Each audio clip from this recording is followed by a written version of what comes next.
Hi, everyone. Welcome to Renew and Restore.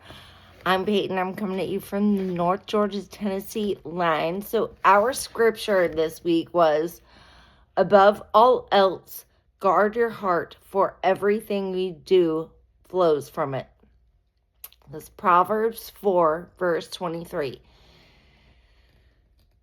And it's true. Everything flows from your heart.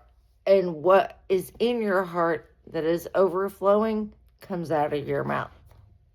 So if you're saying good words, that means your heart is overflowing with good things. And if you're doing the opposite, then the opposite's happening, right? All right.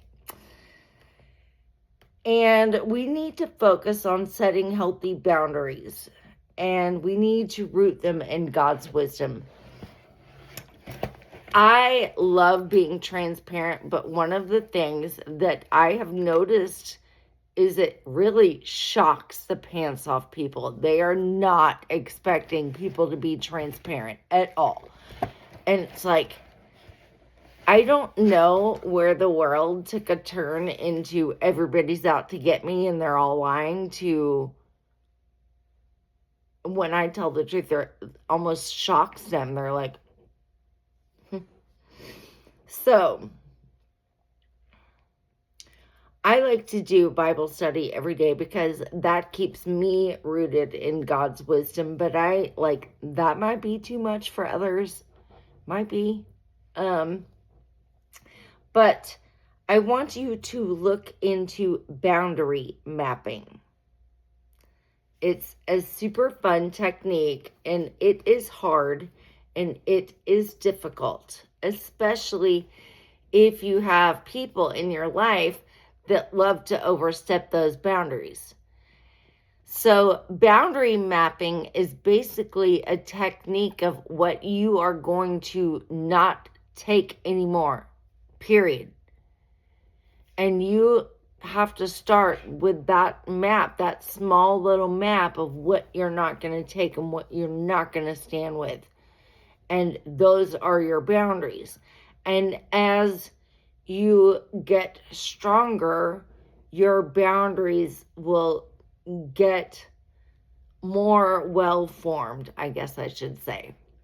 It's not that they'll get bigger and bigger. It's just they'll be more well-formed and solidified. And people will stop trying to go past your boundaries when you have set super strict boundaries. I'm telling you.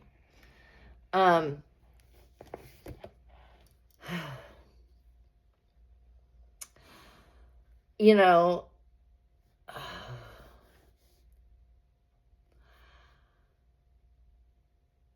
narcissists like to push your boundaries. And what I mean by that is, like, say a narcissist, like, let's just say, for instance, because I dated one, so I know. Let's just say you're going out on a date and you're like, well, I have to leave here at 9 a.m. because I have to be back at my place in Georgia by whatever time because I have a whatever. And a narcissist will be like, well, why don't you just leave at 9:30? They're suggesting that settle just a tiny bit longer. But you see, that was a boundary that I set. And that, why don't you stay until 9:30? It basically was like him walking up with a red flag and planting it in the lawn. I was like, oh, I'm out. Because if you're trying to set a healthy boundary and you have a healthy reason behind it, like, I'm going to leave here at 9 a.m. because I have a Zoom tomorrow night at X time and I need to be at my house ready to take notes and be on Zoom. And he went, well, what about 30 more minutes? Well, okay, but that's going to make me late for my Zoom. So, no. And it was just a small hint, but he was just trying to see if he could push that boundary. And I know some of y'all may be thinking, girl, you are like, okay, I may be overreacted, but you know what? It starts small every single time. It's not like a narcissist goes balls to the wall and tries to scare the crap out of you by getting your boundaries and breaking them. No, they push them slightly, just to see how firm and stable they are. So that's why I'm saying boundary mapping is a great tool, because it is going to solidify those boundaries over time, especially when they're healthy boundaries. So where do I need to set boundaries to honor God and protect my peace? Well, if it's not bringing you joy, don't do it this year.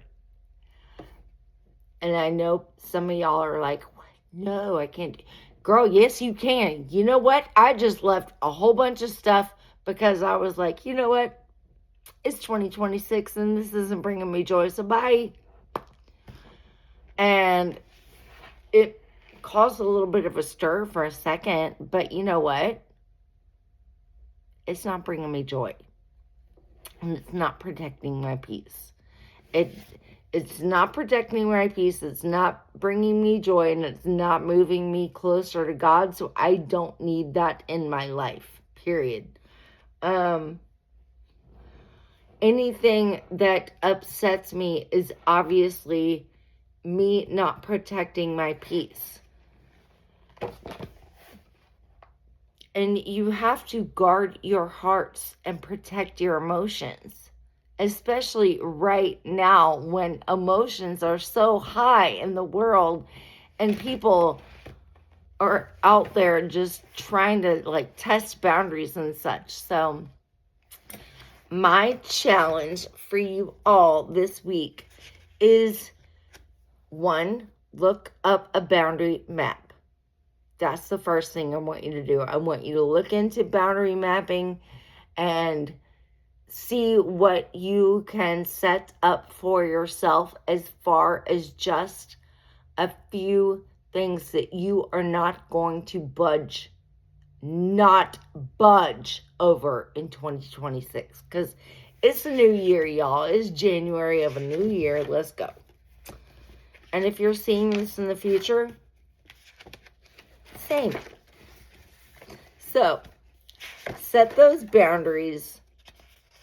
Look into the boundary mapping. Set the boundaries. So, those are the two of the homework pieces. The third thing is, I really want you to ask yourself those three questions. Is it bringing me joy? Is it protecting my peace? And is it moving me closer to God?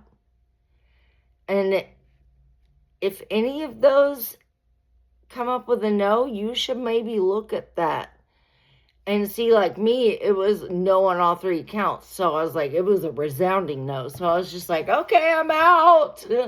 Bye. So, I mean, but every situation isn't like that. You may have two yeses and one no. So then you just have to look a little deeper at your situation and see what you like. I love y'all, and I will see y'all next week.